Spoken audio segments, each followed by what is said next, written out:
Добрый вечер всем. Я хотел сказать спасибо, что вы сегодня собрались. Ну, начать сегодняшней игры сегодня очень хорошая игра была. Я думаю, Филиппины показали, на что они способны. Они забили очень много свободных бросков. 3 очков. У них был очень хороший процент. Вот. Насчет нас, я думаю, мы не справились с напряжением, плюс помощь вашего зала. Мы редко потом играем, чтобы столько человек болело за нас, за Филиппины. И у нас очень слабый процент весь чемпионат. Я хочу извиниться перед своей страной, перед своими болельщиками, что я не показываю ту игру, которую должен показывать, которую возлагает надежда на меня тренер. Good evening to everybody. Today was a great game for the Philippines. Philippines national team showed what they're capable of doing, all their potential. Today they were capable to score all the open shots. Speaking about our team, unfortunately we cannot deal with the pressure from the fans because we rarely play in this kind of atmosphere with 16,000 spectators watching the game. Also, I would like to apologize for my team, my coach, my country, because I cannot deal with expectation and I cannot produce the best of my game on this tournament. I'm sorry. Any questions? Thank you. Magandang gabi sa inyo lahat.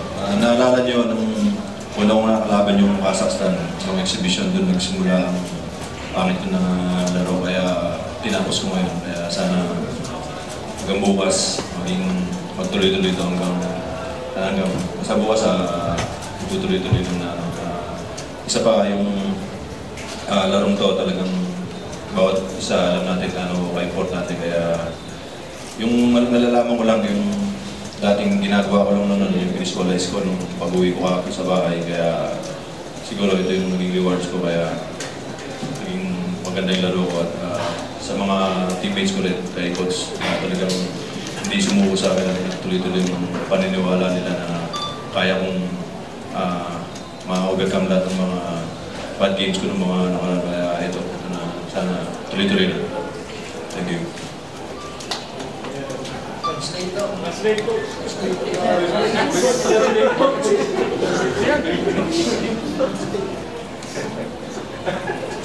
Gary was saying that when the Philippines played the tune-up game, we played Kazakhstan in the tune-up game a couple of weeks ago. That's when his 4 games started, and that he's happy to be able to come back and finish it today. He wants to thank his coach and his teammates for not giving up on him.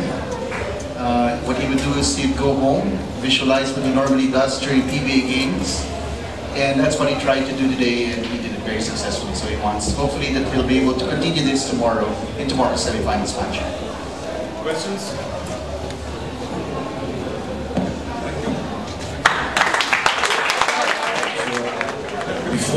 Before making my congratulations to coach and to Philippines for the next games, I just want to say one thing about my team. In Kazakhstan there are 5 professional teams. In each team there are 6 foreigners. This team is the product of the selection of over 30 players. We never played international competitions except 2 or 3 of them. For example, Leon Moldarov, which is our starter center in Kazakhstan, is the backup of the backup of the backup of the backup of the center. This is why I think that up to my team, this is a great experience. First of all, because we play against great teams like Philippines or China or something like that. Second, because this may be a start of a new program, understanding that around Kazakhstan there are countries that develop basketball very seriously. And that if you want to compete with them, it are not enough 40 days of preparation, but you need years and years of deep work, starting from young generations, to improve and to compete with such teams, such strong like Philippines. At About Philippines, the only thing I can say is Laban Pilipinas, because it's clear that now we are the first fans of our opponents. We should be proud to go back in our country thinking that we will be beaten by, I say finalists, I don't want to, anytime we are a little superstitious, so I don't want to say more, but anyway, good luck to Philippines, who showed tonight great basketball, made by defense, first than offense, and this is the keys, one of the keys of the victory, and best wishes to everybody. Thanks a lot.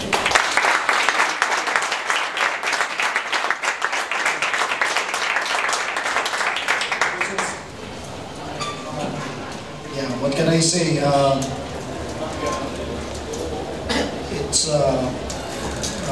It was a good game because we were able to execute our defensive game plan very, very well. We have very, very high respect for Kazakhstan basketball, and I have personal very high respect for Coach Mateo. But in the end, I think the crowd really helped this team along, and allowed us to play with a lot of energy. Yesterday in practice, I said through all of our offensive and defensive game plans, the one thing we had to bring to this game was a lot of energy, because the team we're playing is bigger than us, stronger than us, more physical. So we gotta make sure that we come in with a lot of exuberance and energy. Again, I'm sure one of you will ask me again if I'm happy, and I'm saying again, we haven't won anything yet. We haven't done anything yet. All we've done was get ourselves into a good position, and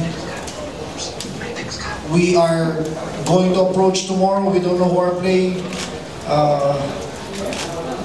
Hopefully we can find a way to play even better tomorrow in our last game than tonight. That's the most important thing.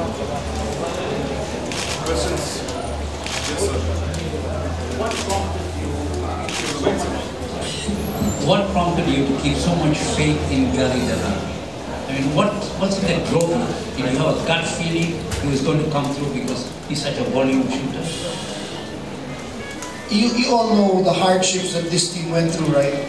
I mean, we wanted more time, we didn't get enough time, we wanted certain players, we didn't get, some players weren't allowed, or some players themselves didn't want to come. Gary David from day one was there. Even, the Jones Cup last year, in the Champions Cup last year, even with the cadets at the start of this year, Gary has not taken a day off. Same goes with the Tokatex players, with Jimmy, Ranidel, and all those guys. So he was there from day one, and it was something for me personally that I felt was just part of basketball. Shooters, their job is to shoot, and sometimes they will miss. The worst thing I could have done was to limit him and stop giving him his minutes as a coach. So I spoke to him briefly at practice yesterday. He did some extra work. I made a comment about something in his shot. I said, you're still going to get your time. And that's what he does. He puts the ball in the hole. That's why he's in this team. But I couldn't abandon him after making himself available and giving up all his rest and vacation and family time to be with his team. Coach, congratulations. Japet's play tonight allowed Marcos to rest a little bit in the second half. Can you talk about the emergence of Japet's game in this tournament? That's why I went to that Twitter barrage, remember, that a lot of you had a lot of comments about. When he was in the States, I went and told him to come back home. Because from day one, I had, not even in the national team, even in talking text, I really had very high hopes. I had tremendous belief in Japet's potential. But let's stop let's stop complimenting him tonight, because the last time we complimented him, he came back and played lousy the next day. So let's just keep it there. But I've always believed in his potential. Coach, what has this run meant to you personally and to your team, not just as a basketball tournament, but as a life experience? We keep talking about that all the time. When we feel the pressure gets too much, when, you know, I'm a very big believer, and I know my team so well. I read their energy, I read the non-verbals. When I feel it's getting too heavy, we talk about it. And part of the main point of our discussion is really for us to remember that it's a privilege, that there's a weight of the world, the expectation is tremendous on us, you know, but that we keep reminding ourselves it's a privilege, and that we tell them, we've been through this since last year, trying to put a team together. Some guys got injured, they couldn't make it.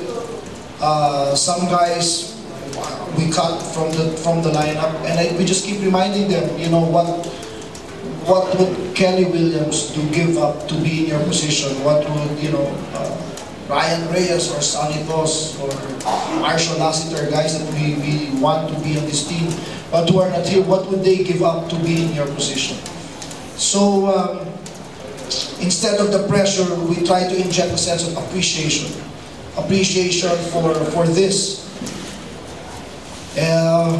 When you play Gilas Pilipinas, you're not playing against a team, you're playing against a country, and you know that's the best way we can put it.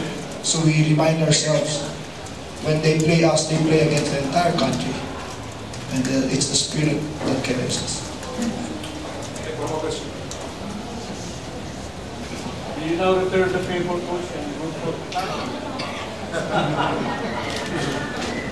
We have been around long enough to know that those things get you in trouble.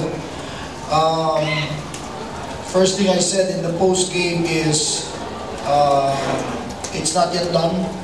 Not to get too happy. I think what we've done in this tournament was to get on an even keel, not to get too low when we lose, not to get too high when we win. So that was the first thing I said. And the second thing I said was, be ready for whatever eventuality. We don't know who we're going to play till midnight tonight. So I can tell you honestly that we're not rooting for anybody. We are going to take it as it comes. We certainly have very, very high respect for Coach Tom Weisman and the Qatar team and the Korea coach and his team. We feel Korea plays with a lot of precision. I think among all the teams in the league, they play the best defense. And we have a lot of respect for Qatar basketball. Qatar is one of the few that's been together for a long time, since 2006, that nucleus has been together. The other one was Taipei. I'm not at all surprised Taipei is in the Final Four, because that team was together since 2006. They kept that team together for 7 years. They put in Quincy Davis, they added that element to the mix, and you see the result. So, same thing with Qatar. So, it really, I have no personal preference. We should just be ready for any eventuality. And we just have to have an open mind.